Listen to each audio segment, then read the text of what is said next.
Portanto, muito bom dia a todas as pessoas, saudações académicas e pelo Dia Internacional da Mulher, saudações feministas. Vamos começar este seminário do projeto My Gender, que é um seminário cujo objetivo é apresentar os resultados essenciais deste projeto, que termina em agosto de 2024. O título do seminário é Práticas Mediadas de Jovens Adultos. É precisamente este o título do nosso projeto, portanto, Práticas Mediadas de Jovens Adultos, promover a justiça de género nas e através das aplicações móveis. Hoje fazemos esta sessão sobretudo para assinalar o Dia Internacional da Mulher, e porque o nosso ponto de partida é precisamente, ou são precisamente os estudos feministas dos média. A apresentação está a meu cargo e da minha colega Rita Basílio de Simões, que é a investigadora corresponsável deste projeto, e teremos os comentários da nossa colega Sónia Núñez Puente, da Universidade Rei Juan Carlos, de Espanha.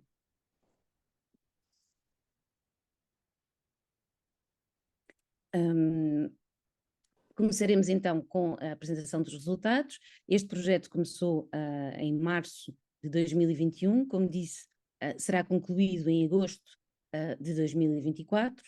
Estamos agora numa fase final de produção de outputs. Esta apresentação tem 4 nomes aqui, o meu, o da minha colega Rita, o da Ana Marta Flores, bolseira de pós-doutoramento do projeto, e do Eduardo Antunes, bolseiro de doutoramento do projeto.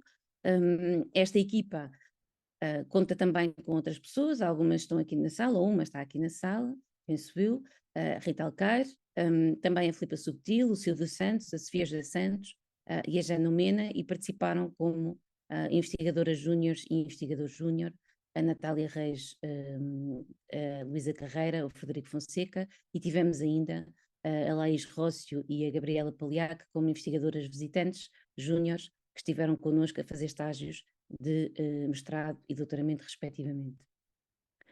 O nosso projeto foi pioneiro em Portugal, porque efetivamente foi o primeiro a investigar como é que as pessoas em idade adulta, dos 18 aos 30 anos, se envolvem com a tecnicidade e com os imaginários das aplicações móveis, como é que incorporam no seu dia-a-dia, nas suas práticas cotidianas, e se fazem ou não uma renegociação a partir destes imaginários que as aplicações móveis promovem, das suas identidades sexuais e das suas identidades de género. O que nós quisemos fazer foi olhar para uma outra perspectiva, a partir de uma abordagem feminista materialista, e quisemos, de facto, desafiar aquilo que é a literatura mais consensual, que se centra na teoria dos usos e gratificações, mas também muito focada na questão dos riscos e das oportunidades das práticas digitais. O nosso objetivo não foi só projetar o futuro, como muitas das vezes a teoria faz. O nosso objetivo foi também olhar para o presente e, portanto, preocupar-nos em perceber o que se passa neste momento para podermos perspectivar eventualmente o futuro. O nosso ponto de partida é, de facto, como disse, a abordagem feminista materialista, portanto, estamos dentro dos estudos feministas dos média e, por isso, entendemos a tecnologia como sendo produtora de significados, sendo produtora de subjetividade e de agência. E tudo isto, obviamente, que se hierarquiza e se modela a partir das tradicionais relações de poder. Temos uma série de perguntas de investigação que nortearam este projeto.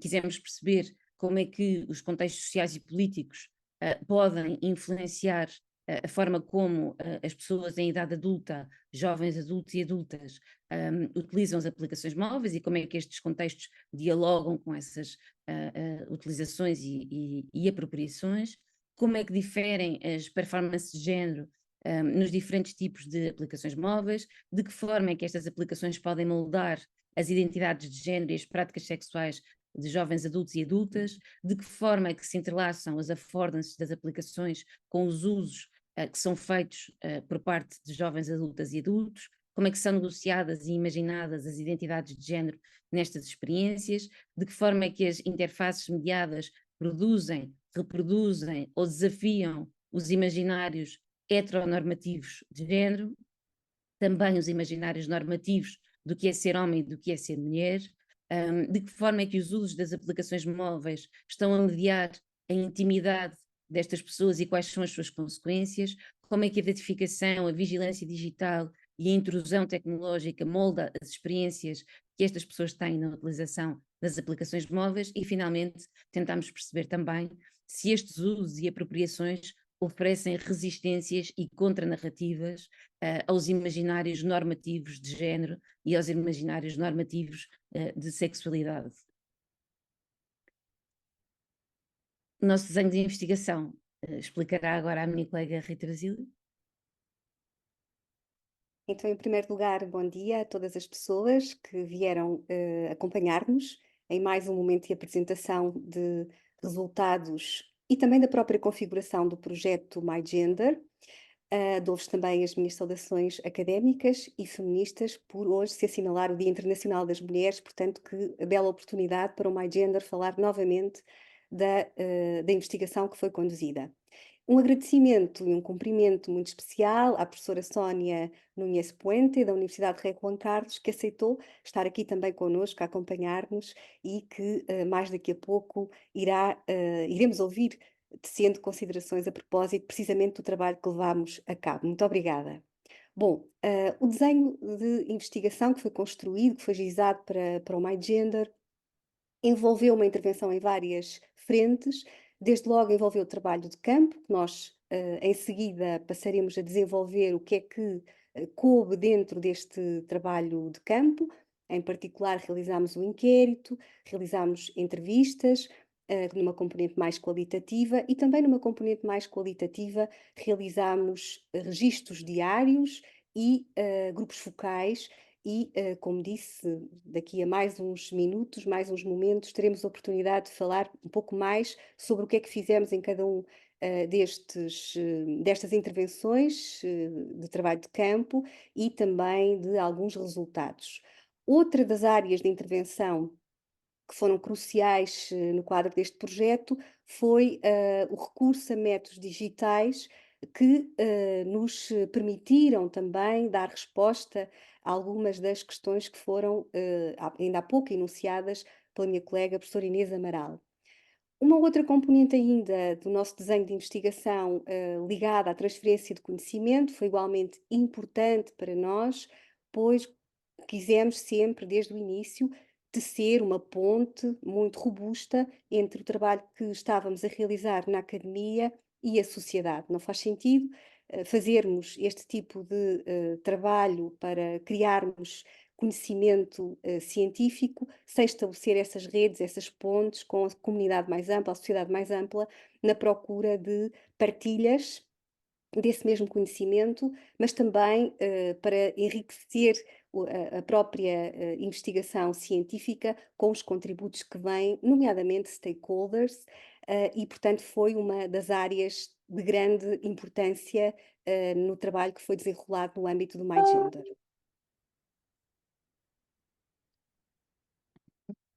Desculpa, não conseguia passar aqui o nosso slide. A palavra ainda com a minha colega. E, portanto, como eu há pouco referi, nós, relativamente ao trabalho de campo, nós conduzimos um inquérito, uma amostra com 1.500 pessoas, daqui a pouco a professora Inês Amaral já falará um pouco mais dela. Realizámos entrevistas com 25 jovens adultos diários, uma amostra com 16 pessoas e grupos focais, realizámos 6 grupos focais com um total de pessoas envolvidas de 31 pessoas. Depois, a nossa atividade de tracking, que nós incluímos dentro da intervenção que fizemos no campo dos métodos digitais, foi, como eu há pouco dizia, também muito importante para nós, os métodos digitais, a aplicação de métodos digitais, o recurso de métodos digitais, neste caso, explorando, com uma amostra de 342 pessoas, explorando efetivamente usos de aplicações e o que é que esses usos de aplicações móveis nos dizem a propósito de negociações identitárias na sociedade. Sobre o trabalho de campo, como disse a minha colega, nós de facto implementámos um inquérito Este inquérito traz a novidade de ser representativo da população portuguesa entre os 18 e os 30 anos. O N são 1.500, portanto 1.500 pessoas responderam a este inquérito. Este inquérito tem uma amostra caracterizada por sexo e região e baseia-se na distribuição da população. Lemos ali do INE, ou seja, dados trabalhados pelo INE, baseados nos censos de 2011. Gostava de sublinhar, a propósito desta questão, 3 aspectos. O primeiro é que as cotas são por sexo e região, sendo que não existe nos censos a opção de escolher o género. Portanto, os censos são baseados no sexo e, portanto, nós temos uma amostra que é baseada no sexo. Em segundo lugar, também a questão da região, como podem ver no mapa que temos à frente, neste slide, há obviamente regiões com mais representatividade, porque são regiões que têm mais jovens. Portanto, a representatividade fez-se também em torno do país, Portugal continental e ilhas. E há ainda um outro aspecto importante. Os censos de 2011 ainda estavam em curso, portanto o tratamento dos censos de 2011 estava em curso, quando este inquérito foi implementado em outubro de 2021, de 2011 não, desculpem, os censos de 2021 estavam em curso, o seu tratamento. E portanto este inquérito foi aplicado em outubro de 2021 e baseia-se especificamente nos dados disponíveis, dados oficiais disponíveis à época, portanto a amostra caracteriza-se com os dados disponíveis dos censos de 2011. Gostava também ainda de fazer um último sublinhado sobre as questões de identidade de género que podem ver no centro do nosso slide.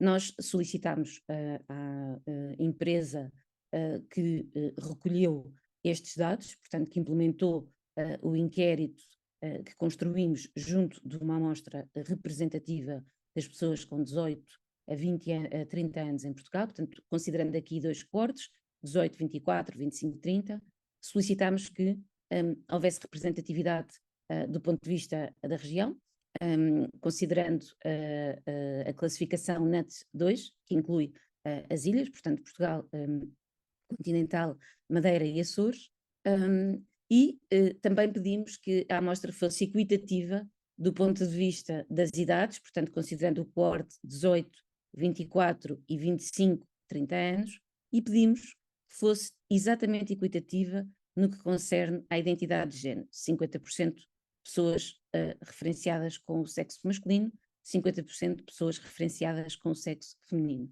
Era também requisito para participar neste inquérito ser utilizador ou utilizadora de aplicações móveis. Portanto, só participaram no inquérito pessoas que utilizavam aplicações móveis. À data do questionário, portanto, em outubro de 2021. Um dado curioso foi que, apesar da amostra ter sido dividida entre 50% pessoas do sexo masculino e 50% pessoas do sexo feminino, foi que, quando perguntámos às pessoas com que género se identificavam, 53,1% identificou-se com o género feminino, 46,4% identificou-se com o género masculino, e depois as outras representações são relativamente curtas. Um outro aspecto também relevante de destacar tem a ver com os participantes com filhos e sem filhos. Dizem os dados estatísticos que os jovens e as jovens portuguesas têm filhos depois dos 30 a 32 anos, mas nesta nossa amostra identificámos 16,5 pessoas com filhos. Aqui tem a distribuição sociodemográfica da amostra, portanto, entre os 18 e os 24 anos temos 49,8% das pessoas, entre os 25 e os 30 anos temos 50,20% das pessoas. Há aqui um lapso nos slides, porque as pessoas que se identificam como homem são 46,4%, e como mulher são 53,07%, e não o contrário. Género não binário, identificámos apenas 0,93%. Em termos de orientação sexual, aferimos que a maioria se identifica como heterossexual, 83,5%, mas que há um número expressivo de pessoas bissexuais ou pansexuais, ou seja, 10,3% da amostra.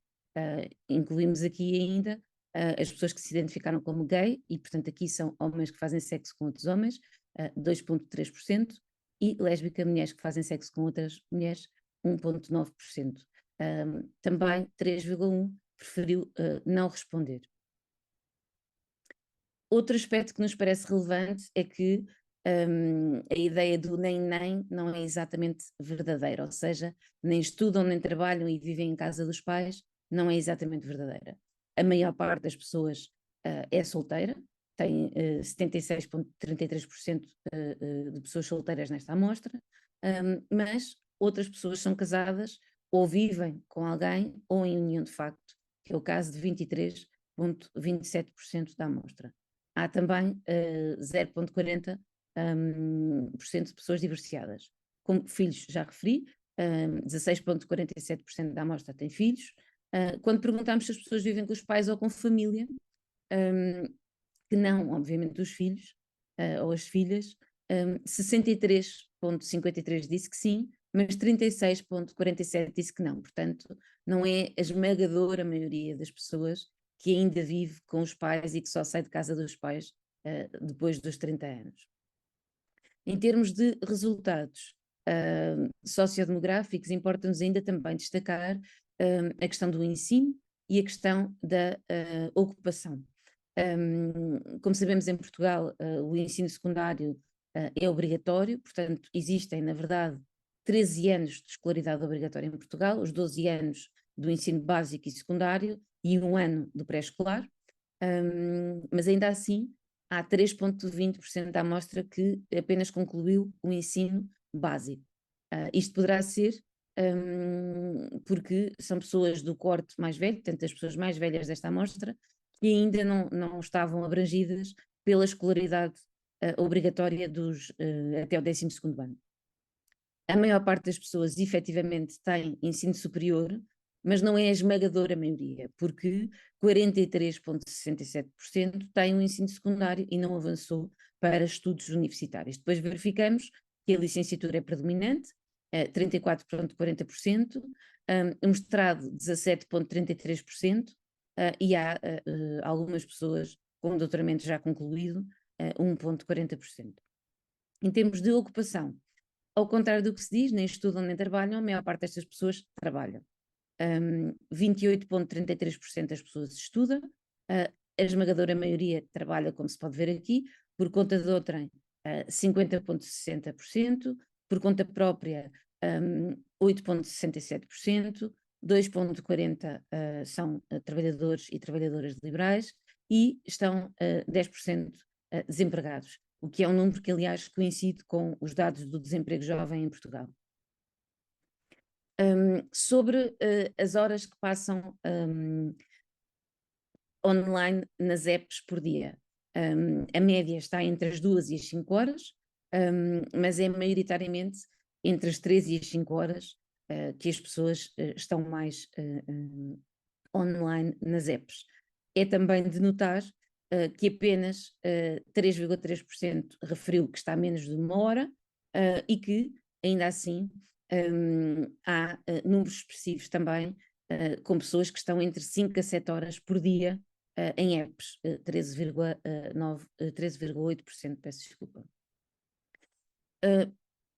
Olhando aqui com o que eu referi há pouco, portanto, uma caracterização que não é comum das pessoas que vivem ou não vivem com a família, etc., verificamos que temos de média, em termos de idades, o seguinte, portanto, o que vemos aqui à frente são as idades, as médias das idades.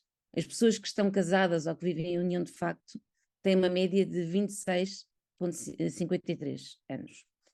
Têm filhos, as pessoas essencialmente na média dos 26 anos. Trabalham por conta de outrem, pessoas que têm quase 26 anos, e a mesma coisa nas pessoas que são trabalhadoras liberais. Não vivem com os pais, pessoas que também estão perto dos 26 anos e trabalham por conta própria, pessoas que têm à volta dos 25 anos. As pessoas que se identificam como mulher estão essencialmente nos 25 anos.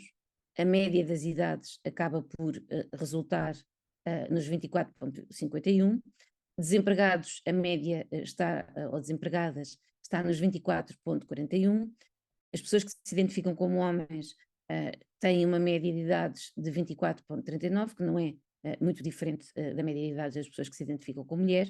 Sem filhos, são pessoas que estão nos 24 anos. Solteiras, portanto, sem estarem em nenhuma relação, são pessoas que estão perto dos 24 anos. Ainda vivem com os pais pessoas que estão entre os 23 e os 24 anos, de média, e as pessoas que são estudantes têm essencialmente uma média de 21 anos de idade. Depois aqui podem ver a frequência com que são consumidos alguns média.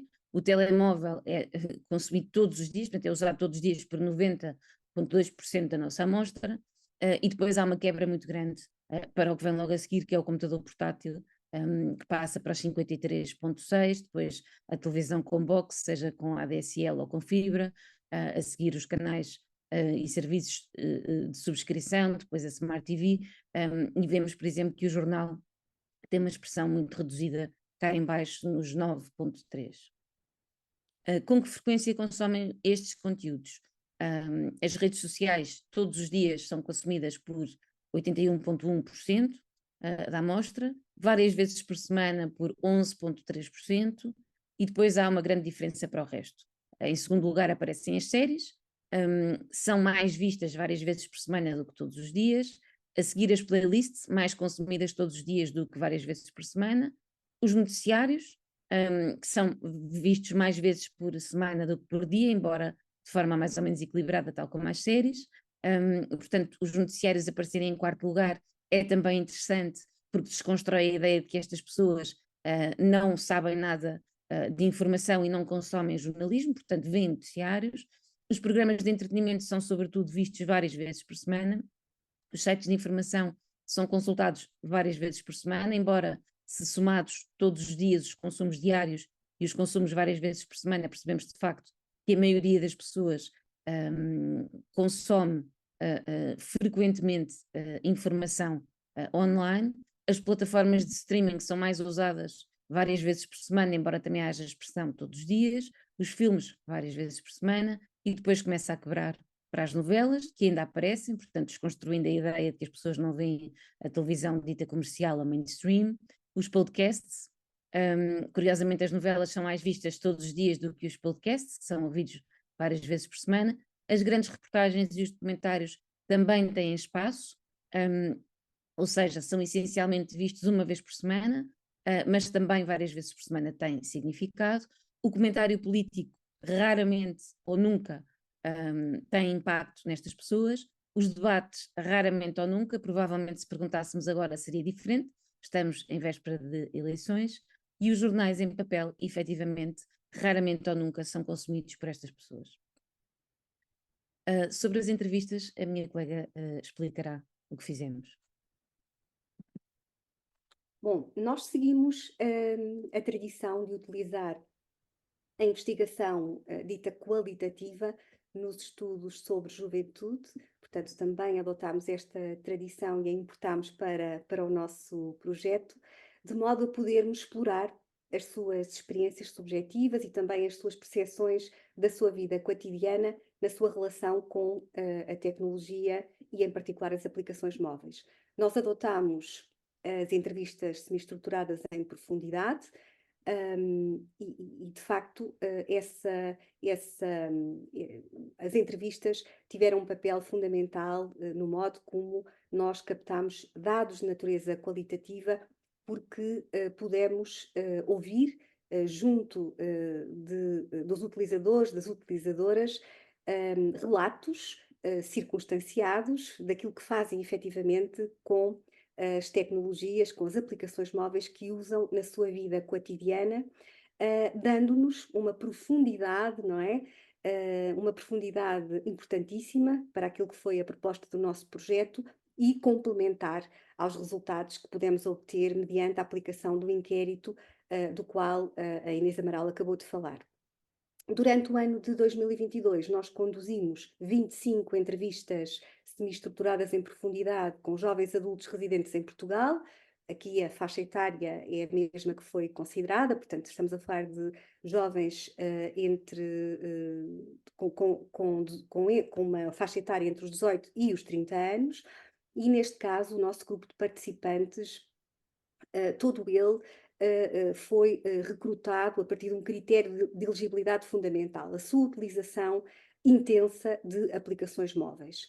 Entrevistámos 16 mulheres e 9 homens que foram recrutados essencialmente por meio de um convite público à sua participação voluntária no projeto.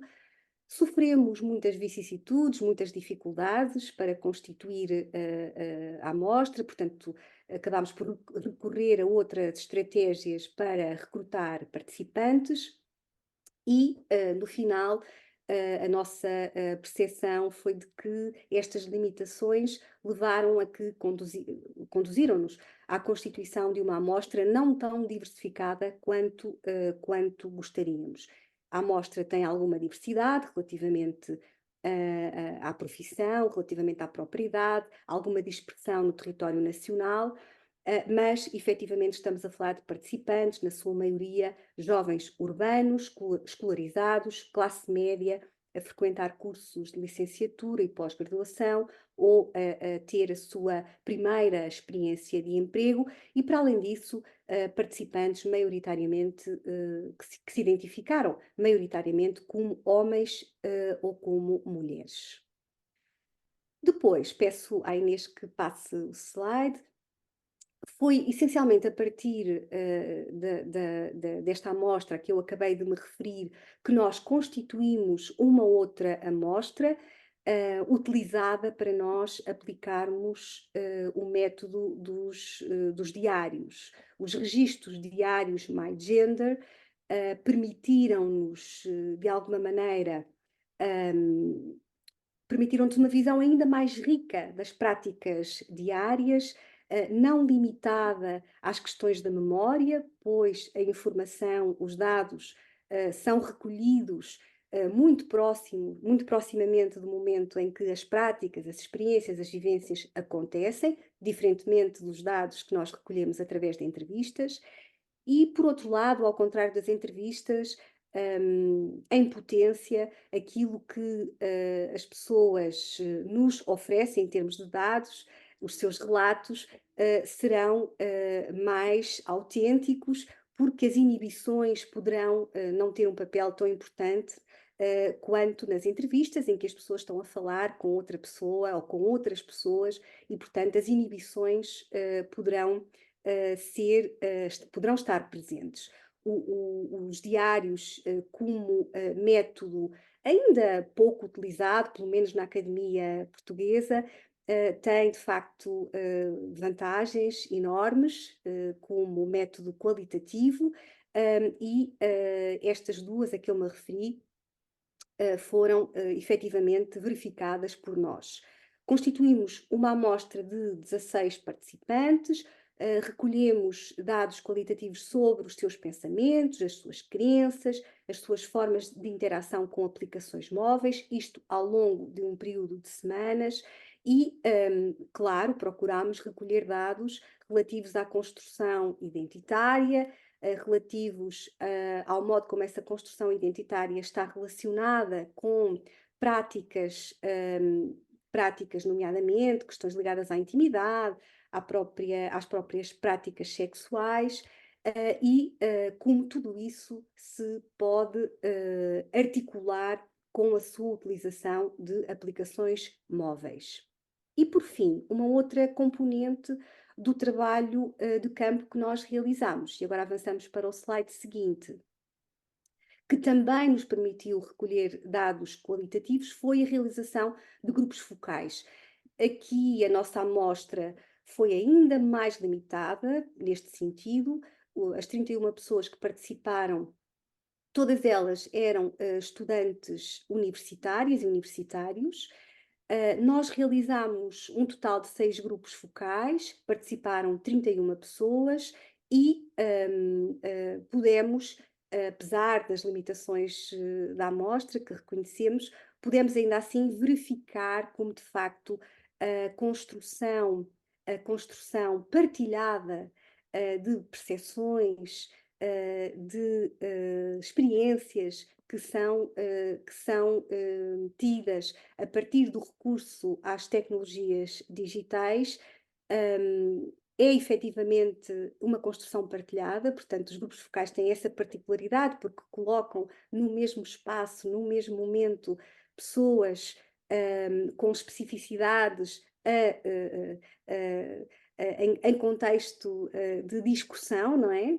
E o nosso interesse era procurar perceber se a construção partilhada, desde logo da identidade, era uma construção sobretudo baseada na dissidência ou no consenso, não é? Que tipo de dinâmicas discursivas nós poderíamos encontrar, nomeadamente também ao nível da altercação ou não, de uma partilha consentida, ao mesmo ritmo daquilo que eram as percepções que iam sendo relatadas à medida que as participantes e os participantes iam discutindo as suas práticas, experiências e vivências com aplicações móveis. Outro momento foram os métodos digitais. Aqui neste ecrã neste slide, trazemos uma parte específica que corresponde à nossa tarefa 6 de análise de affordances, de gramáticas das aplicações móveis. Mas como a minha colega Rita Basílio de Simões já referiu, tivemos também um momento de tracking, que poderão ler muito em breve num artigo que será publicado na revista Execo, da Associação Portuguesa de Estudos das Mulheres, da APEM, e aí sim explicamos melhor, de forma mais abrangente, como é que jovens adultas e jovens adultos, entre os 18 e os 30 anos, fazem uso das aplicações, o que é que mais usam, que tipos de usos diferentes fazem, porque de facto permite-nos ter essa lógica de tracking. Será relevante ter em conta que essa amostra, como a minha colega também referiu, não é representativa e é uma amostra de pessoas que se disponibilizam a dar os seus dados a uma empresa. Foi o caso, portanto, as pessoas são anonimizadas, a única questão, ou as únicas questões que são explícitas são as suas idades, portanto, dentro do coorte, de que coorte estão, e aqui não por género, mas sim por sexo, que é o que essa empresa faz, a diferenciar por sexo. Aqui temos, neste ecrã, o que mais foi utilizado, portanto, e o que mais é descarregado, neste caso em concreto, das stores, das lojas de aplicações. Nós queríamos perceber quais eram as categorias mais comuns e também o que é que era mais referenciado. O que foi surgindo mais dentro de diferentes categorizações foi naturalmente o YouTube, e associado ao YouTube outras aplicações de comunicação, de entretenimento, de dimensão social, de lógica da música, do áudio, também obviamente outros players de vídeo, ferramentas de produtividade, algumas coisas ligadas à educação, personalização, compras, fotografia e negócios. Depois, portanto, dentro de social media, YouTube é o mais descarregado. Dentro da categoria que consideramos saúde e fitness, o Strava ou a Strava, a aplicação, é a mais descarregada. Identificámos que a esmagadora maioria das aplicações relacionadas são de saúde e de fitness, e que há, curiosamente, uma de mapa e de navegação. Mas aqui parece curioso, mas não é, tem a ver com a geolocalização e com a ligação direta entre o fitness, ou seja, entre o desporto e, obviamente, a questão da localização, não é? Depois, em self-tracking, portanto, quantificação e automonitorização, ferramentas que permitem a autoquantificação do que se faz e a automonitorização. A mais usada é a Flow, que se chama o meu calendário menstrual, e aqui percebemos claramente que as aplicações relacionadas são essencialmente direcionadas aos direitos sexuais e reprodutivos das mulheres, à saúde sexual e reprodutiva das mulheres e também à saúde menstrual, mas também a questões relacionadas com a parentalidade, questões relacionadas com produtividade, dentro da saúde e do fitness, para além das questões da saúde sexual, da saúde menstrual, da saúde reprodutiva, há questões específicas relacionadas também com saúde mental, que também fazem uma ligação ao lifestyle. Na saúde mental também há questões associadas, por exemplo,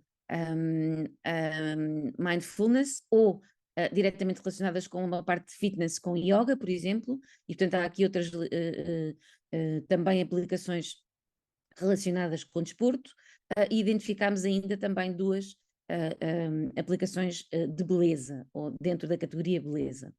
Dentro das aplicações de dating, a mais usada de todas, a mais descarregada, é o Tinder, e as aplicações mais relacionadas são de dating, mas também aplicações sociais, de lifestyle e de comunicação. Finalmente, dentro dos jogos, a aplicação mais descarregada é a Candy Crush, e todas as que estão relacionadas são de jogos. Aqui no topo do ecrã podem ver um outro aspecto que é interessante, que tem a ver com a genderização das ferramentas, ou seja, a genderização das aplicações. Neste caso temos a Strava e o SNS 24 e o Tinder, e normalmente há dados específicos relacionados com informações de género que são solicitadas às pessoas. Por exemplo, no caso do Strava, existe a possibilidade da pessoa dizer que é não binária, portanto que não se identifica como homem, como mulher. Também há a possibilidade de não se identificar. Não há informações de género no SNS 24, e no Tinder existem as opções de mais géneros para além de homem e de mulher. Também podem ver no resto das aplicações aqui que existe em metade delas o login obrigatório, portanto uma conta registada. Em algumas é possível, ou melhor, em algumas não é possível inserir uma foto ou avatar, em particularmente apenas em duas, uma de jogos e outra do SNS 24. Quanto ao género, apenas 5 não permitem identificação de género: SNS 24, Candy Crush, Subway Surfers, curiosamente a Flow, o calendário menstrual, porque assume naturalmente que é uma mulher, porque só aqui no caso biológico do sexo feminino menstrua. Também o mesmo acontece com o calendário menstrual. A personalização de género é possível em poucas apps, no YouTube, no Chrome, no Tinder, e portanto nas restantes isso não é possível, mas há a possibilidade de escolher outras opções em algumas das aplicações. E também algumas das aplicações permitem não dizer qual é o género. No que concerne a sexualidade, apenas o Tinder e o BeLive permitem identificar a orientação sexual, e também diferentes orientações sexuais para além das listadas, no caso destas duas apps. Para manter a sexualidade privada, o YouTube e o Chrome e o Tinder permitem fazê-lo. Em termos de transferência do conhecimento, que é outro pilar deste projeto, porque é um projeto que também tem uma dimensão de investigação-ação, nós, no nosso site, que infelizmente está ainda em baixo, que está em mygender.c.pt, mas ainda não está ativo novamente, contamos que esteja em breve. Criámos a My Gender Knowledge Platform, onde temos um glossário, onde temos uma listagem de boas práticas, temos um conjunto de booklets que disponibilizamos como recursos que podem ser usados essencialmente no contexto do ensino formal. Temos também, dentro dos recursos, dois produtos específicos: o My Gender Toolkit, direcionado a docentes do ensino básico e também do secundário, e temos também criado no My Gender Lab, noutra secção do nosso site, o DevGender Toolkit direcionado a developers. Também fizemos formação, nomeadamente uma escola de verão que foi realizada online e que está disponível no nosso canal do YouTube. Temos também, como eu disse, uma tarefa específica chamada My Gender Lab, que inclui um think tank. Todos os vídeos do think tank estão disponíveis no nosso canal do YouTube. E fomos trabalhando com pessoas diferentes de Portugal e de outros países. Falámos sobre justiça de género e género nas aplicações. Falámos da questão relacionada com o design de serviços nas aplicações e cruzado com género, de performatividades digitais nas aplicações, sobre o discurso de ódio digital institucionalizado no digital, no caso do Brasil, e também o nosso último think tank procurou olhar para o cenário português e para a transformação digital. Aqui estão dois produtos que já referi, o DevGender Toolkit e a Summer School. Lançámos também no dia 26 de fevereiro a nossa aplicação que podem descarregar e que no final desta apresentação disponibilizaremos. É uma aplicação simples que procura promover não só a igualdade de género, como a justiça de género, informando as pessoas e, portanto, apresentando um quiz e remetendo também para conteúdos que temos no nosso site.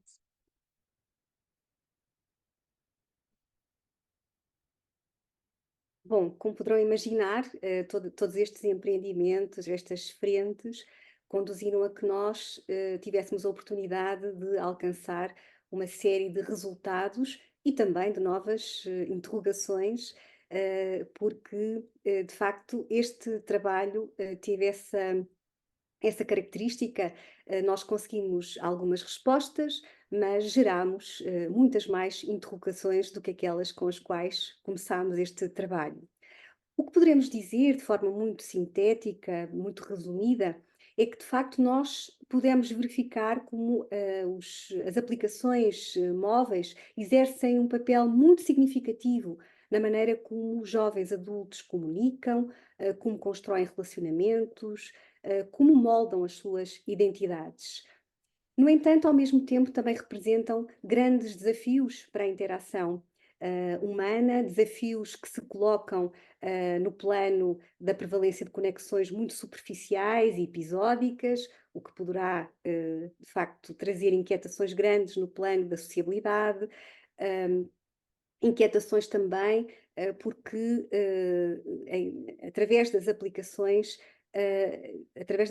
dos usos das aplicações, há, nomeadamente, dimensões da vida humana e do ser humano, da dignidade humana, que poderão estar a ser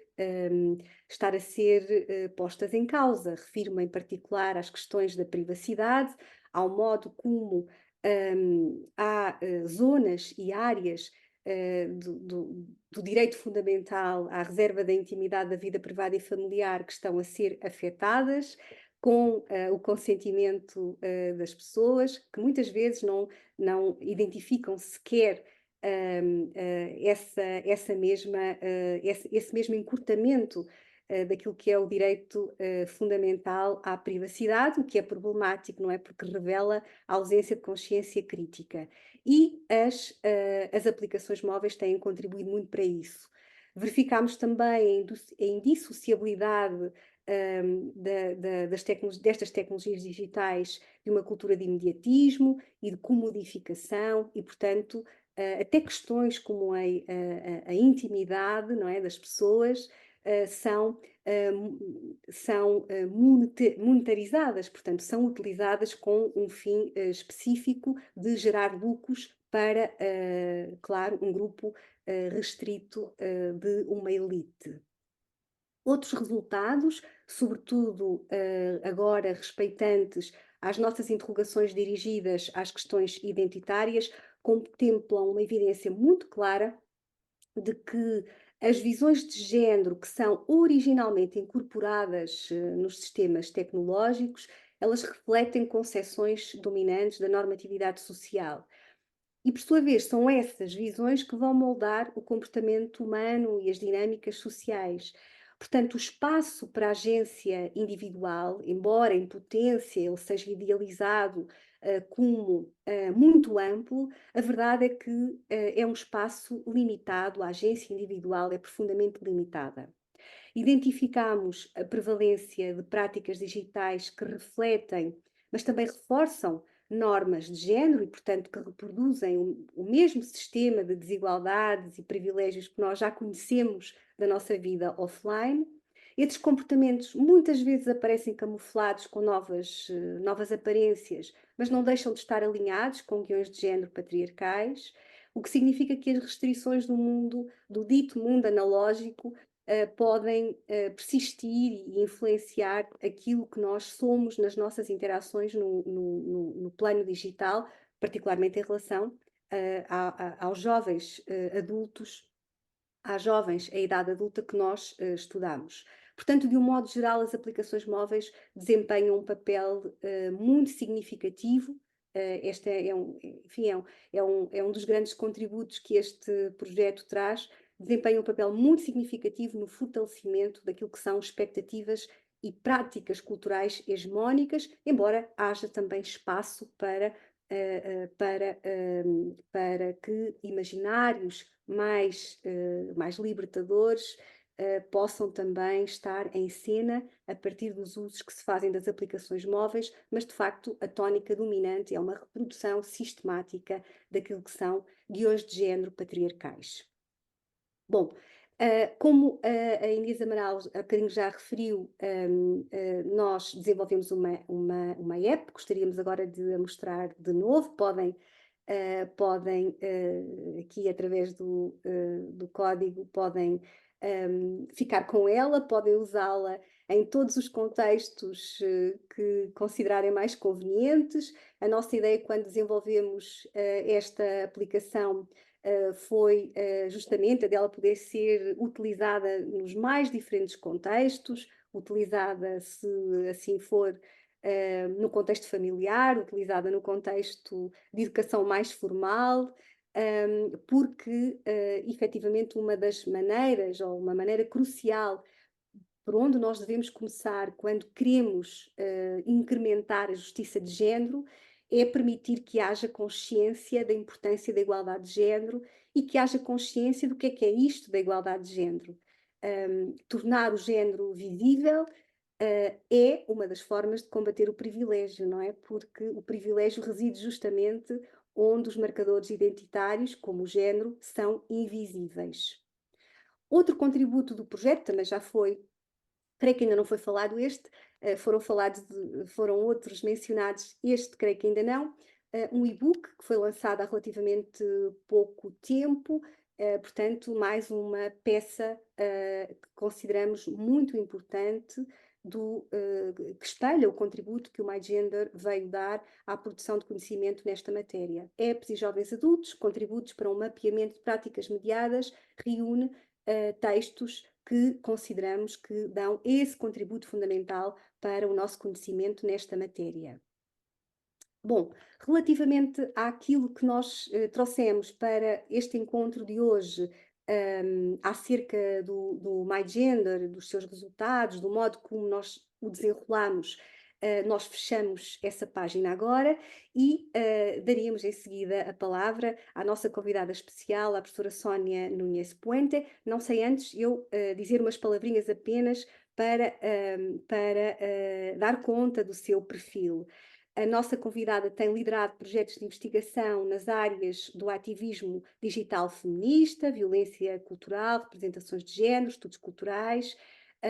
Foi investigadora convidada e professora convidada em várias universidades, na Europa, mas também nos Estados Unidos. Tem publicado em revistas científicas de topo, como o Journal of Gender Studies, Feminist Media Studies, Feminist Review, Journal of European Women's Studies. Ou neste momento, aliás, é a PI de um projeto do Plano Nacional Espanhol, o projeto mediatización de la rabia de las mujeres, perdoem aqui a pronúncia, marcos de inteligibilidad y estrategias comunicativas de transformação politizadora. Sónia, muito obrigada uma vez mais pela tua presença. Tens a palavra. Bueno, muchísimas gracias. Hola a todo el mundo, a todos y a todas. Rita pide disculpas por su español, que es magnífico. Yo pido disculpas por no poder hablar portugués. Lo entiendo, pero creo que me vais a entender mejor en español.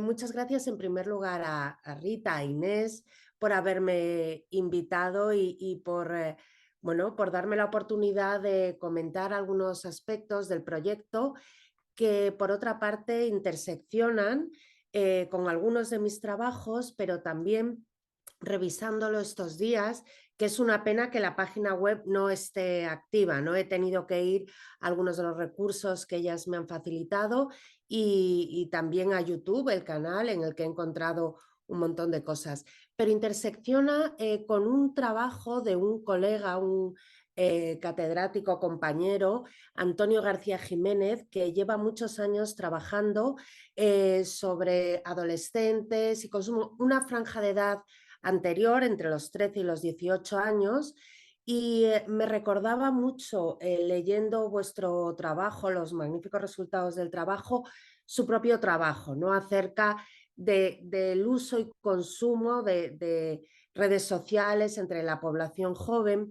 Y en uno de sus últimos artículos, que disculpad que tengo aquí para no perder el hilo, comentaban que en un estudio norteamericano de 2019, ese estudio halló que el 82% de los estadounidenses entre 13 y 18 años consulta diariamente las redes sociales y este porcentaje hace una década era solo del 50%.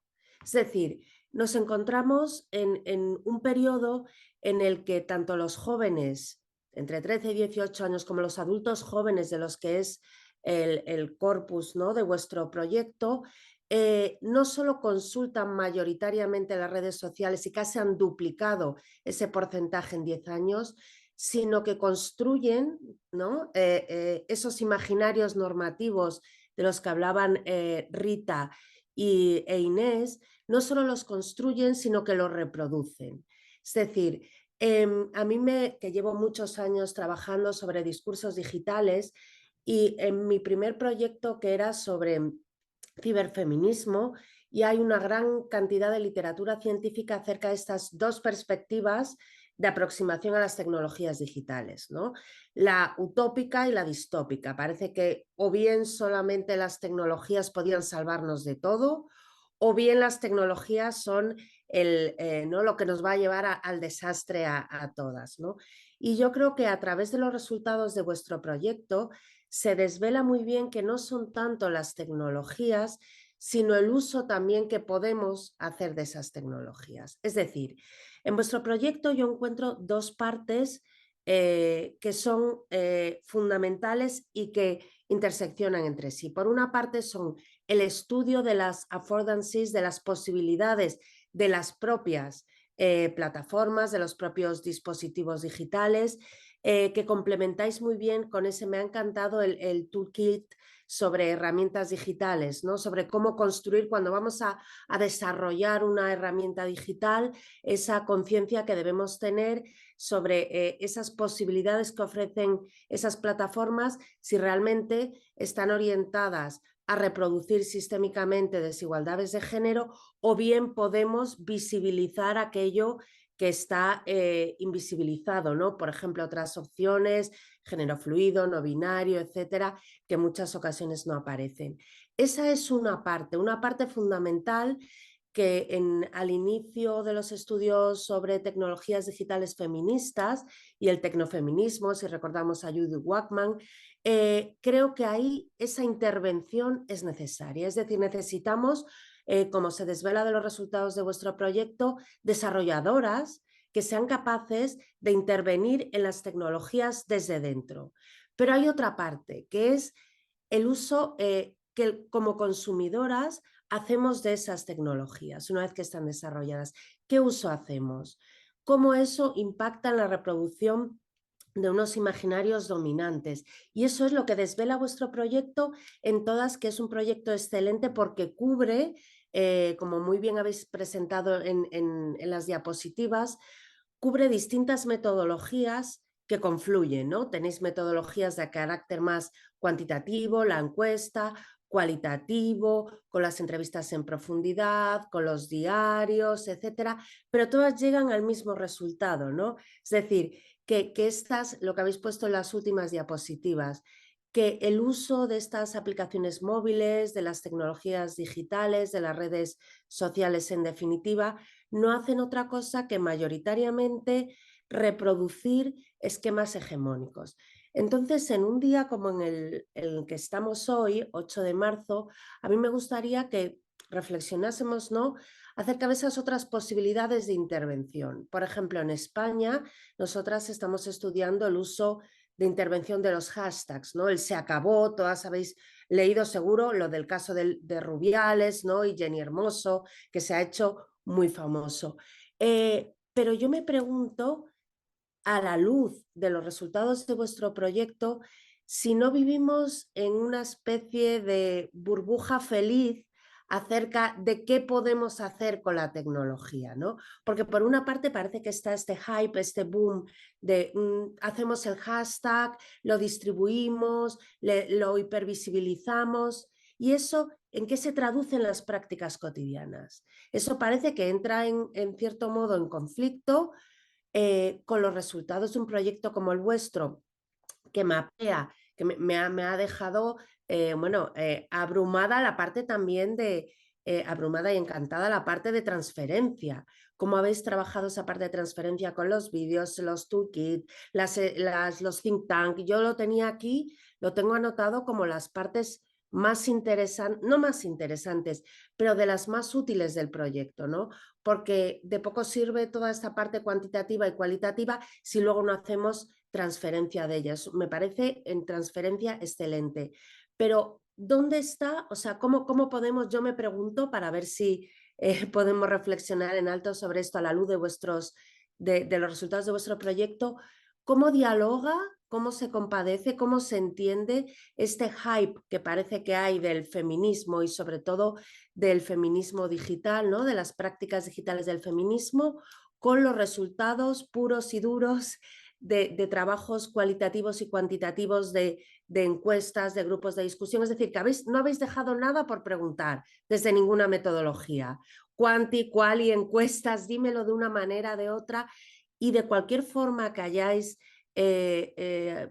pues atacado vuestro corpus, vuestro objeto de investigación, llegáis a conclusiones similares. Es decir, hay un denominador común en los resultados de la aplicación de todas esas metodologías que incide en la reproducción casi sistémica de imaginarios dominantes que no trabajan por la justicia de género.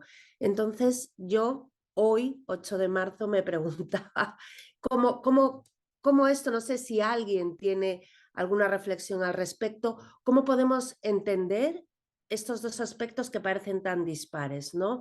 Esas prácticas digitales feministas que parece que están por todos los lados, y luego el uso de las aplicaciones móviles y las tecnologías, además un uso extensivo, o sea, entre 3 y 5 horas. La mayoría, 3 y 5 horas de nuestro tiempo es mucho tiempo a diario. Y si no recuerdo mal, hasta un 7%, o sea, la usaba más de 7 horas, que ya es... entonces, ¿cómo podemos relacionar esas dos cosas? No sé, Rita e Inés. Sí, os paso para ver si esto es un diálogo, porque es que a mí no tengo una respuesta segura para eso. A mí se me ocurren aquí los trabajos de algunas feministas materialistas norteamericanas, ¿no?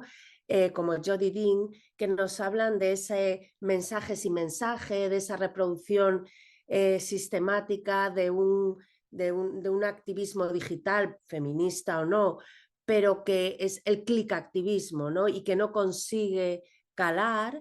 Por otra parte, luego nos encontramos con que algunos de estos movimientos sí que consiguen, no sé, como en España, algún cambio legislativo con leyes que centran el consentimiento, pero no sé si lo estamos viendo muy pronto, si no tenemos perspectiva para verlo, cómo van a ser estos cambios a lo largo del tiempo, pero los resultados de vuestro proyecto entran en franca contradicción con, ¿no?, con las alegrías que parece que da el activismo digital feminista a lo largo del mundo.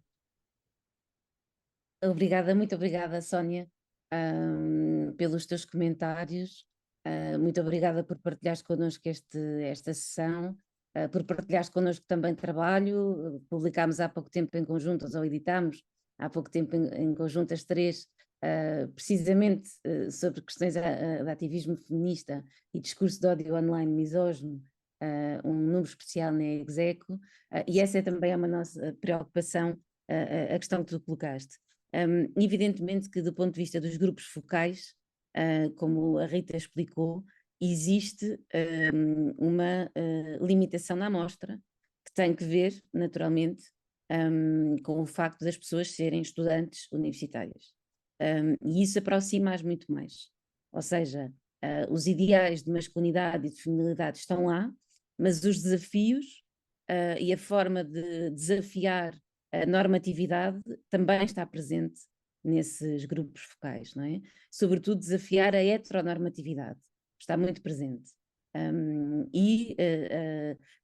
Para além das mulheres aderirem muito às perspectivas dos diferentes movimentos feministas, como sabemos há vários, não é?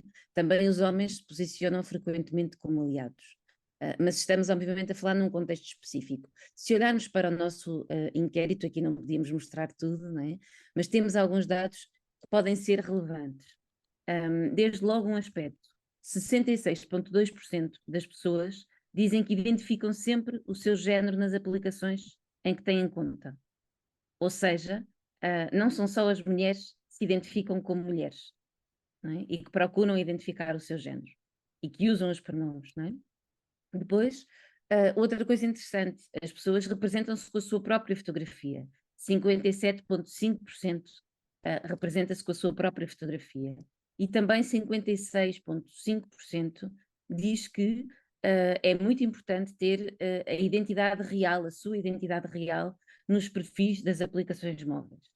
Há também 39,7% das pessoas que diz que o seu género é a sua representação em todas as aplicações que usa, o que também nos parece bastante relevante e bastante pertinente. Também há um outro aspecto que é interessante e que tem a ver com a forma como as pessoas se apresentam. É que 19,2% diz que as apps que usa não têm o género com que se identifica. Em alguns casos, as apps pura e simplesmente não apresentam género algum, noutros casos não apresentam o género com que a pessoa se identifica. Temos também outros dados que podem ser relevantes e que têm a ver com estas experiências pessoais mediadas e de autorrepresentação. São percentagens mais baixas, mas ainda assim que nos chamaram muita atenção. 27,1% das pessoas já foi abordada por outra online por causa do seu género. Também 24,1% das pessoas já foi assediada sexualmente online por causa do seu género. Também, um outro aspecto muito interessante, 21,5% das pessoas identifica a sua orientação sexual no perfil das aplicações que utiliza. Outro aspecto interessante, 19,7% das pessoas procura identificar a orientação das pessoas com quem segue, ou que segue online, ou com quem se relaciona online, a orientação sexual dessas pessoas. Outra coisa interessante, 19,7% admite já ter interagido com alguém por causa da sua orientação sexual. Também 16,9% das pessoas afirma já ter abordado outras pessoas por causa do seu género. 16,6% indica que já foi abordado online por causa da sua orientação sexual. 11,9% diz que já foi vítima de bullying por causa do seu género. 10,7% sofreu assédio sexual por causa da sua orientação sexual, 9,7% foi vítima de ataques online por causa da sua orientação sexual.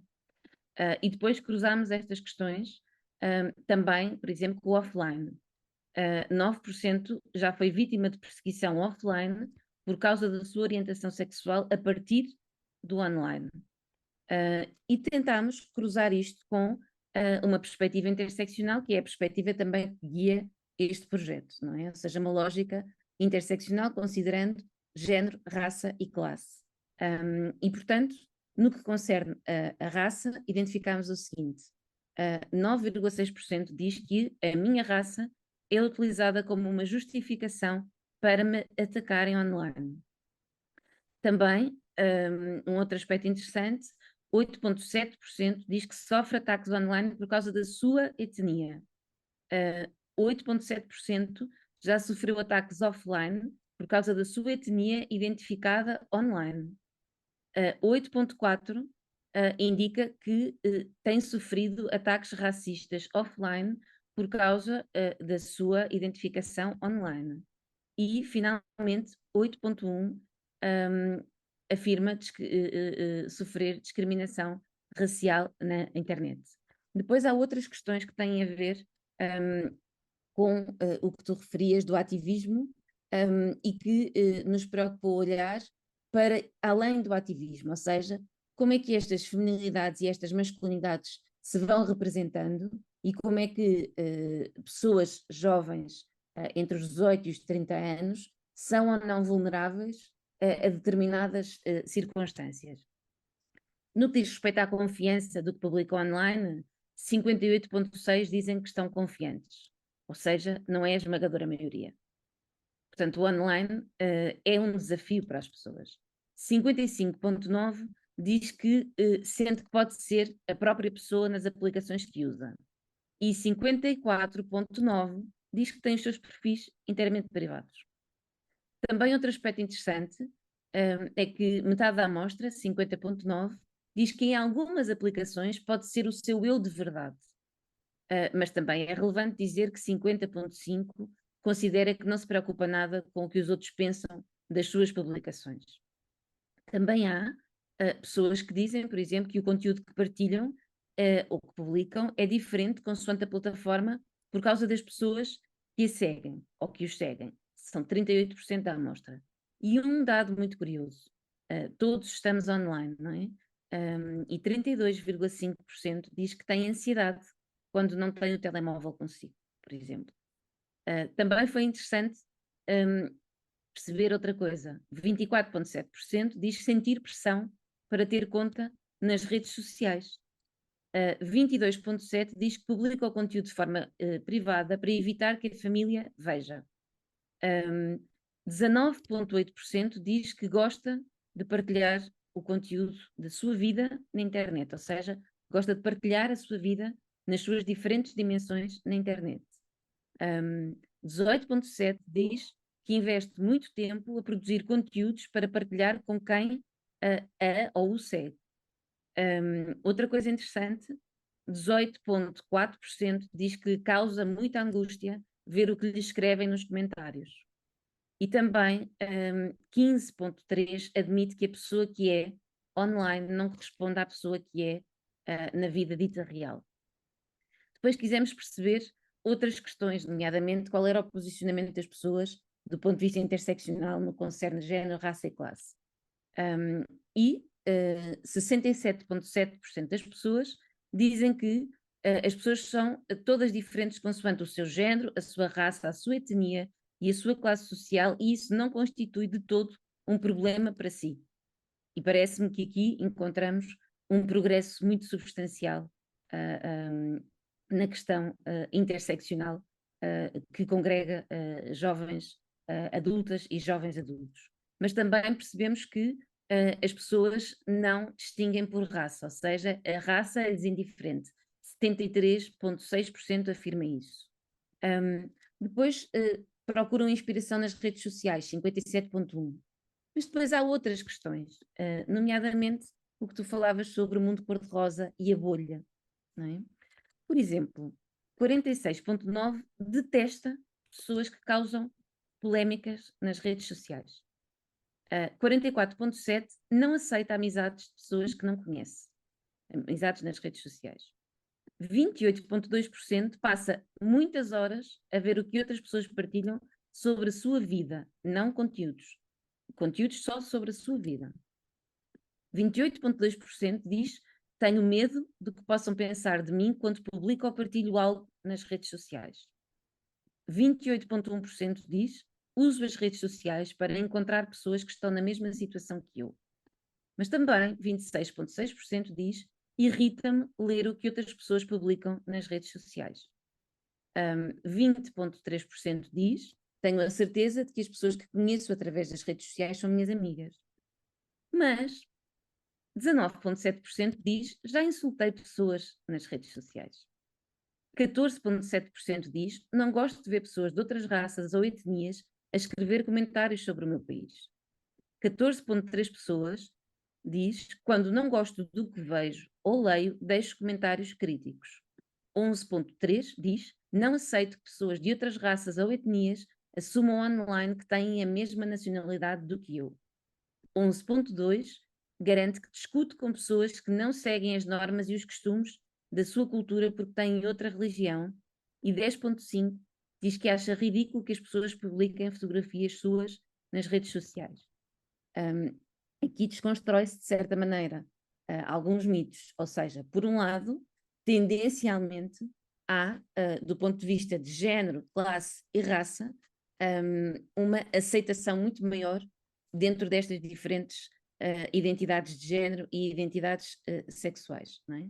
Portanto, eu aqui não estou a dar a estatística descritiva da amostra total, não estou a dizer especificamente, ou identificar especificamente por identidade de género ou por orientação sexual. Mas identificamos isto, não é? Nos grupos focais identificamos e, evidentemente, nas entrevistas, as entrevistas foram pessoas que acederam a falar connosco, são pessoas mais diversas do ponto de vista da identidade de género e da identidade sexual, e, portanto, têm também uma abertura maior. Mas essa abertura encontra-se nesta amostra. Mas esta amostra também mostra que tem, passa aqui a cacofonia da mostra e mostra, que tem conservadorismo no seu pensamento, que não aceita bem, não lida bem com a opinião de outrem e que não gosta que pessoas de outra raça ou de etnia digam que são da mesma nacionalidade, mesmo que elas sejam da mesma nacionalidade.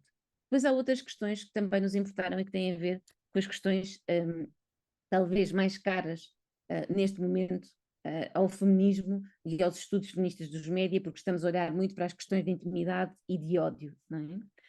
E é como as pessoas se relacionam no online através de conteúdos ou com outra. Um aspecto relevante: 61,1% já bloqueou pessoas que enviaram mensagem de teor sexual. Desmistifica-se de imediato aqui que não são só mulheres, porque só 53% é que se identifica com mulheres. Outra coisa interessante: 36,4% já teve relacionamentos com pessoas que conheceu online e sentiu-se bem. Mas 28,8% desamiga pessoas que publicam conteúdo íntimo. Outra coisa muito interessante: 28,4% diz que não tem coragem para usar aplicações de dating. Mas 80% afirma que usa todo o tipo de aplicações, não de dating, todo o tipo de aplicações sociais, nomeadamente Instagram, Facebook, Twitter, ou X, como quisermos, para se relacionar com outras pessoas, nas suas diferentes dimensões de relacionamento, ou seja, relacionamentos de amizade, relacionamentos amorosos ou relacionamentos íntimos. 27,9% garante que segue pessoas que partilham online a sua vida íntima. 18,1% afirma enviar mensagens de teor sexual a outras pessoas.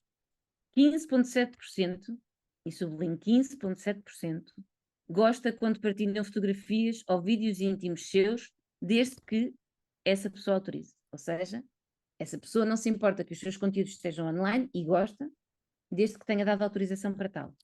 Corresponde a 15,7% da amostra. Parece-nos um número muito elevado. Também 15,5% sente-se confortável em partilhar a sua vida íntima em algumas aplicações. Mas 13,1% diz que já partilharam fotografias ou vídeos íntimos seus e se sentiu muito mal.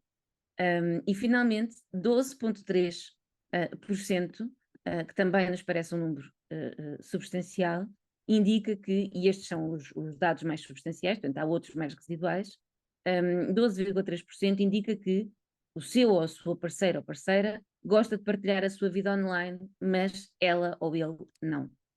Ou seja, há aqui dados bastante dispares, não é? Ou seja, tendencialmente estas pessoas apresentam-se na esfera virtual com os seus perfis reais e autênticos, portanto identificam o seu género, apresentam-se como uma fotografia real, consideram que é importante ter uma identidade real nos seus perfis. A maioria não passou ainda por nenhuma situação desconfortável, mas por questões relacionadas com o seu género, mas 27,1% afirma já ter sido abordado ou abordada por alguém por causa do género, e 24,1% das pessoas já foi assediada sexualmente por causa do seu género. Em relação às publicações que fazem, às partilhas, sentem-se confiantes, 58,6%, sentem que podem ser elas próprias, 55,9%, a maior parte prefere ter os perfis privados, como disse, 54,9%. Em termos de representações em relação aos outros, a maioria considera que todas as pessoas são iguais, portanto, do ponto de vista das raças, 73,6%. No que diz respeito a diferenças de género, raça, etnia ou classe social, não é um problema para 67,7%. Em termos de conteúdos, as pessoas sentem-se inspiradas por conteúdos de outrem. Em relação à partilha da sua intimidade, de facto, bloqueiam a maioria, 61,1%, pessoas que enviam conteúdo de teor sexual, mas também há uma percentagem de pessoas que se diz confortável em partilhar a sua vida online, uma percentagem de pessoas que se diz confortável que o seu parceiro ou a sua parceira partilhe a sua vida íntima online, pessoas que enviam mensagens de teor sexual a outras pessoas, pessoas que seguem pessoas apenas porque elas partilham a sua vida íntima. Ou seja, quando falamos aqui da dimensão dos discursos feministas, nós percebemos que existem múltiplas feminilidades e múltiplas masculinidades. Ou seja, estão presentes claramente as masculinidades e as feminilidades hegemónicas, também estão presentes as feminilidades e masculinidades tóxicas, como se vê, mas também estão presentes as alternativas, também estão presentes aquelas que desconstroem, não é? E aquelas que não são normativas, mesmo que elas sigam a identidade binária, não é? De género, elas não são normativas e elas aceitam e são aliadas também do ponto de vista interseccional das pessoas que de alguma maneira serão, entre muitas aspas, diferentes delas, ou seja, de facto do ponto de vista de género, classe e raça, a maioria, 68 praticamente por cento desta amostra, não tem qualquer tipo de questão discriminatória. E esse aspecto parece-nos interessante. Para terminar, diria apenas também o seguinte: onde é que as pessoas preferem declarar a sua identidade de género ou sexual? No Instagram, 76,6%, no Facebook, 65,9% e no Twitter, 27,5%. A maior parte das pessoas não usa aplicações de dating, 66,2% não usa. As mais usadas dentro dos que usam são o Tinder, com 79,4%, e o Badoo, com 31,6%. Como disse, 80% usa as aplicações para se relacionar com outras pessoas, seja para questões de amizade, para estabelecer relações de amizade, para estabelecer relações amorosas ou para estabelecer relações íntimas. E também percebemos que há pessoas que marcam encontros amorosos e encontros de cariz meramente sexual através do digital, que se encontram com essas pessoas online e que não têm problema em fazê-lo, embora seja uma percentagem mais reduzida, que anda na casa dos 16%. No sé si respondí a tu cuestión. Inés, los datos son abrumadores, o sea, claro, me alegra tener la oportunidad de escucharlos así en detalle, que no se pueden ver en una diapositiva, ¿no? Para una presentación, en una slide, y los datos son abrumadores, ¿no? También deja ahí, no obstante, entre tanto ruido de discurso, de odio y demás, y de imposición, ¿no? De esos roles hegemónicos que dan los datos, hay ahí alguna también, por eso yo quería poner ahí el foco, alguna luz para esos espacios, ¿no? Para cada vez intervenir más en una tecnología que sea más inclusiva. A mí me gustó mucho de todo lo que hacéis, tenéis un think tank de 2022, creo, que lleva el título de Everyone is Welcome, ¿no? En el que ahí habla, ¿no? de esta dimensión de lo que podríamos hacer en esos espacios para que sean más inclusivos y que se completa con ese toolkit, ¿no? que tenéis sobre pues cómo hacer un brainstorming, de cómo reflexionar. Así que yo no quería dejar en, ¿no? Algo negativo, una visión negativa, aunque sí que no debemos, en mi opinión, dejarnos, ¿no? Cegar a veces por esas luces brillantes, ¿no? de hasta dónde puede llegar el feminismo. Acaba de salir, que no sé en Portugal, pero imagino que será similar, una encuesta nacional en España hace unas semanas de jóvenes, cómo perciben los avances del feminismo, la justicia de género, etcétera, y una mayoría de jóvenes, de ellos, de hombres jóvenes, pero también cercano el porcentaje de mujeres jóvenes, considera que el feminismo ha ido demasiado lejos. Y ahí lo, o sea, ahí lo dejo, que el feminismo ha ido demasiado lejos, ¿no? Con esos datos que nos está dando a Inés puntillosamente, no sé qué punto tal, no sé cuánto punto tal, que los datos son muy evidentes y son muy tozudos. Uno no puede luchar contra esos datos, ¿no? O sea, porque es cuando los presentas, son así.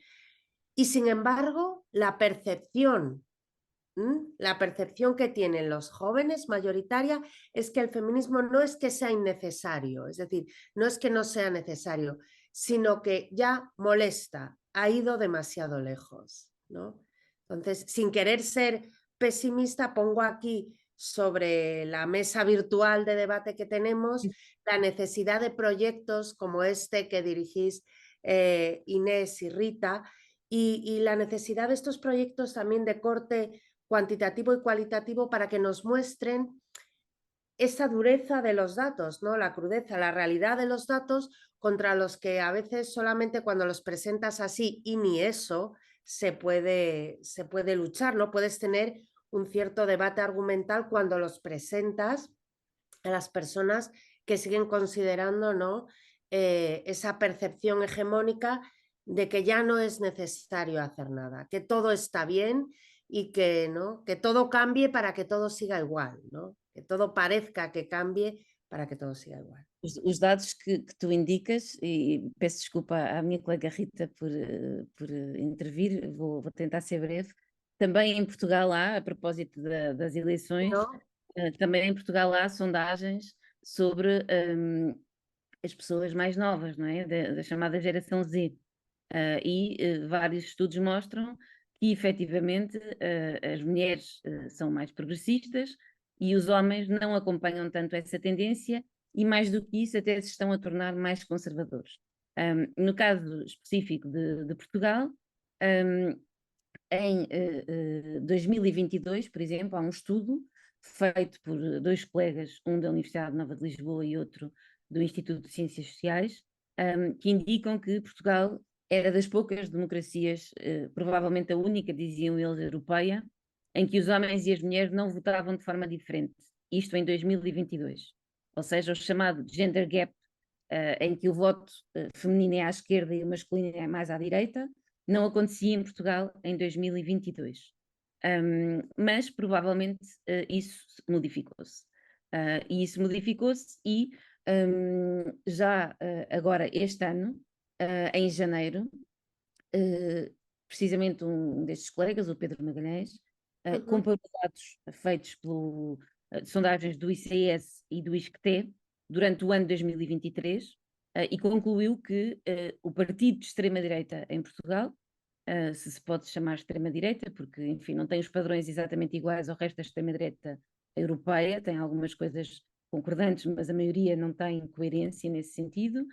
Esse partido é o único em relação ao qual existe divisão entre homens e mulheres, ou seja, há mais probabilidade de voto dos homens e dos homens jovens nesse partido.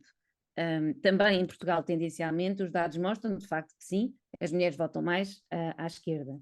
Mas eu diria que nós atravessamos na Europa diferentes ondas, obviamente as ondas populistas que cavalgam há alguns anos.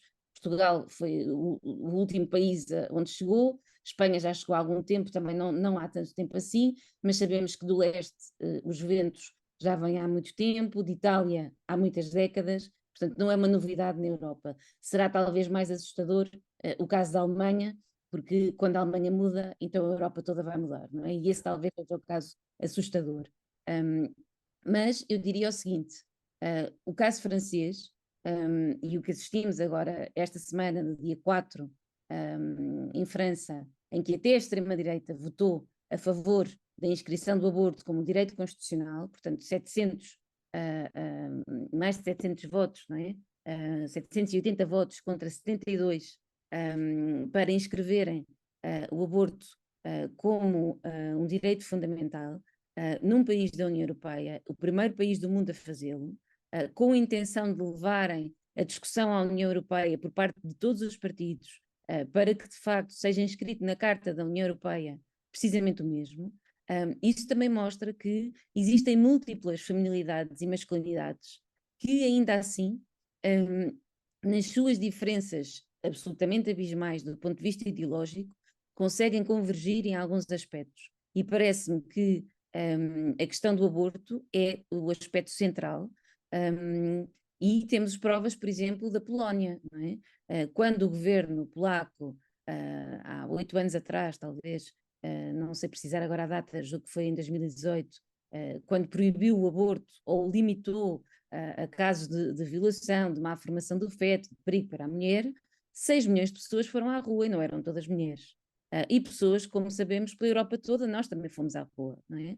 A gritar ao lado das nossas companheiras polacas. Portanto, parece-me que há múltiplas, esse é talvez o desafio de perceber isto, há múltiplas feminilidades e masculinidades. Agora, o que referias do feminismo não ser necessário, ou de já não ser necessário, é claramente uma marca do pós-feminismo, e acho que isto tem a ver com o que a Filipa escreveu aqui no chat, tem muito a ver com o pós-feminismo e com esta ideia de que, de facto, já alcançámos a igualdade, porque o governo espanhol tem mais mulheres do que homens, porque todos os parlamentos na Europa têm mulheres, porque há mulheres a liderar a União Europeia, porque há mulheres nos principais cargos na União. Agora esquecemos-nos de várias coisas. Uma, só há isto porque a União Europeia obrigou a cotas para haver paridade. Só há isto porque, efetivamente, a União Europeia obrigou os países a mudarem as suas leis. Porque, efetivamente, as constituições foram alteradas. Nem todas tinham, por exemplo, que felizmente a Constituição Portuguesa tem desde 77, que é a garantia de que ninguém é discriminado por nada, inclusive por questões de género, não é? E, portanto, garante a igualdade. Nem todas as constituições na Europa tinham isto. Mas nós estamos aqui a falar numa lógica eurocêntrica. Ou seja, nós estamos a falar do ponto de vista do nosso privilégio. Dentro de todos os problemas que nós temos enquanto pessoas que vivem na Europa, nós temos, obviamente, privilégio. Temos privilégio. Não é? Nós não temos, por exemplo, em Portugal, nenhum partido com assento parlamentar que tenha escrito, nem a extrema-direita o fez, que tenha escrito no seu programa que quer reverter a lei do aborto. Levantou-se essa questão porque um candidato a deputado e um deputado que também é candidato, falaram sobre isso num evento que nada tinha a ver com questão política, mas tudo é político, como sabemos, e portanto falaram sobre isso e sobre a questão da reversão da lei do aborto e defendendo essa reversão, e rapidamente todos os líderes políticos, tanto que são candidatos a primeiro-ministro e candidatas a primeiro-ministro, se posicionaram contra, inclusive a líder da extrema-direita, que disse, não havendo consenso no seu partido, não tinha intenção alguma de alterar a lei. Ou seja, há questões que são absolutamente consensuais, tal como é consensual, por exemplo, o casamento entre pessoas do mesmo sexo em 17 países da União Europeia. Mas não é no resto do mundo. O aborto não é um direito no resto do mundo. E, sobretudo, o aborto não é o que as mulheres querem fazer, é um direito que as mulheres têm, que é uma coisa diferente. Tal como também não é aceitável que se referendem direitos, liberdades e garantias. Neste estudo, o que percebemos é que há multiplicidades de perspectivas. E parece-nos, e aqui faço mais uma interpretação individual, embora penso que a equipa tenha alguma percepção idêntica à minha, é que há identidades coletivas e identidades individuais. E, portanto, do ponto de vista coletivo, claramente que as pessoas têm um posicionamento que é diferente consoante o seu contexto. Por exemplo, jovens universitárias e universitários têm um posicionamento que é muito mais comum entre si. Não é? Do ponto de vista individual, as pessoas aceitam muito mais facilmente aquilo que pode ser considerado diferente, mas não têm qualquer problema em assumir alguns comportamentos de risco. Não é? Mesmo assim, essas dimensões conservadoras nesta amostra estão presentes, mas nunca ultrapassam os 20%. E, portanto, isso está em linha também com os dados que mostram, por exemplo, que as pessoas entre os 18 e os 23 anos têm os homens entre os 18 e os 23 anos têm preferências de voto à direita e até à extrema-direita, por exemplo. Ou que pessoas na faixa dos 30 aos 40 também têm preferências à extrema-direita. Não me parece que estes dados vão contra isso, ou seja, parece-me sim que estes dados de alguma maneira corroboram isto. Há várias identidades. A coletiva, quando as pessoas se exprimem de forma coletiva, a identidade grupal, quando as pessoas se identificam com as pessoas com quem estão, no caso dos grupos focais, claramente, e depois as suas perspectivas individuais. Não sei se a Rita quer acrescentar aqui algum aspecto. Não, tu já falaste imenso, eu só diria que respondendo creio que será a maior inquietação que a Sónia há bocadinho colocou, como lidar com esta ambivalência tão profunda entre, de facto, o espaço digital permitiu uma abertura, não é, de uma esfera pública aparentemente universal, onde de facto se poderia e se pode falar do sofrimento, se pode sinalizar problemas gravíssimos, como a violência sexual, as desigualdades estruturais, etc, etc. E, no entanto, nós estamos aqui, não é? Portanto, com imaginários, como este projeto bem mostra, maioritariamente normativos, reprodutores do mesmo sistema, desigualdades e privilégios que nós já conhecemos de eras. Bom, como sair disto? O projeto, na sua dimensão de projeto de investigação à ação, procurou começar a combater aquilo que nós, enfim, antecipávamos até pela literatura, não é, internacional, e portanto esta dimensão da ação tem sido muito importante, tem sido uma aliada muito importante.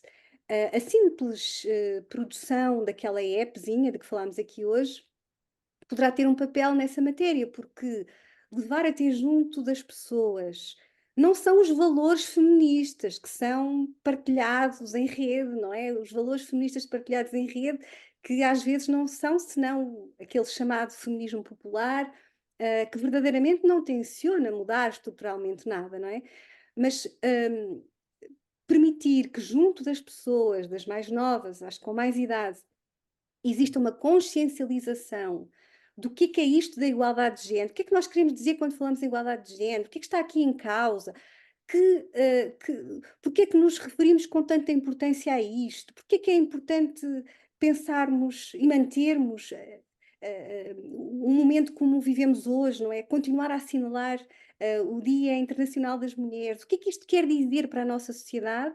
E mostrar que a igualdade de género não é um problema das mulheres, é um problema de todas e de todos, é de toda a gente, não é? Portanto, se as nossas sociedades conseguirem alcançar igualdade de género, então todas e todos seremos, todas as pessoas serão mais felizes, a nossa vida não será pejada de tanto sofrimento e acredito que aquilo que nós hoje identificamos como os espaços da manosfera, aquela misoginia extrema que atravessa tantas plataformas digitais e que este projeto também reflete, acredito que possa, assim, começar a ser combatida. Agora, a verdade é que isto é preciso uma campanha imensa, não é? Isto é uma mudança societária, é uma mudança integral, mas poderá começar, não é? Pela educação, é aí que poderá começar, e poderá, obviamente, continuar, ou devemos continuar o nosso trabalho, precisamente atuando em várias dimensões, não é? Portanto, temos a dimensão da educação, e a dimensão da educação, ela também tem a sua, a sua materialização noutros espaços que nós podemos ainda considerar dentro da educação, quando nós falamos, por exemplo, na preparação de profissionais, mulheres, que possam também estar na tecnologia, que possam também ser educadas, ser formadas para desempenhar profissões nas tecnologias, profissões tecnológicas, trazer mais mulheres, isto do ponto de vista das plataformas, não é? Trazer mais mulheres para a produção, o desenvolvimento, não é? Do design, de toda a programação das plataformas, é também uma área de atuação. Isto basta? Não basta, tem que ser uma ação concertada com várias frentes. Falar também aqui na frente do quadro regulatório, não é? Também muito importante. Continuar a ver onde é que os quadros regulatórios ainda carecem de intervenção. Isto no contexto europeu, já não estou a falar nos outros contextos como a Inês falava, não é? Mas mesmo no contexto europeu, onde é que nós devemos continuar a atuar? Em Portugal não existe regulamentação específica para aquilo que acontece em termos de práticas nocivas no digital. Portanto, só temos algumas formas de alcançar esta área, por exemplo, através de formas de tornar as penas mais pesadas, em caso de, por exemplo, práticas de violência doméstica com recurso a tecnologias digitais. De outro modo, nós não temos nenhuma especificidade que leve em conta aquilo que se passa no online, com a utilização de plataformas digitais. Portanto, em resumo, de facto, eu creio que precisamos de uma abordagem multidimensional e precisamos também de mais investigação, precisamos de mais dados, porque de facto as evidências também nos vão dando as pistas para onde continuar o nosso caminho. Mas é complexo, muito complexo. No puedo estar más de acuerdo. Era lo que yo intentaba decir de la valía que yo encuentro en vuestro proyecto, porque en muchos casos hay, bueno, pues ese abordaje multidimensional, multimetodológico, ¿no? Con muchos datos, con muchas...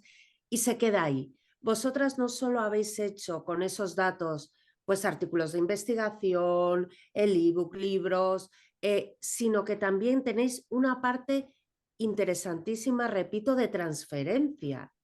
Esa transferencia que tenéis ahí con los think tanks, con las escuelas de verano, con los toolkits, es la manera de intervenir, como estabas diciendo, Rita. Es decir, primero, mapear la situación, qué tenemos, qué nos dicen los datos, qué tenemos, y luego cómo podemos abordar multidimensionalmente ese problema, desde la educación, sin duda, pero también despertando conciencias críticas con estas intervenciones de transferencia que tiene vuestro proyecto, que yo encuentro valiosísimas.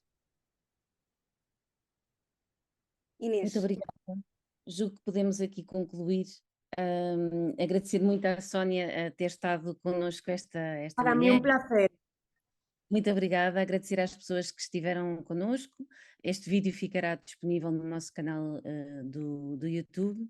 Muito obrigada a todas as pessoas.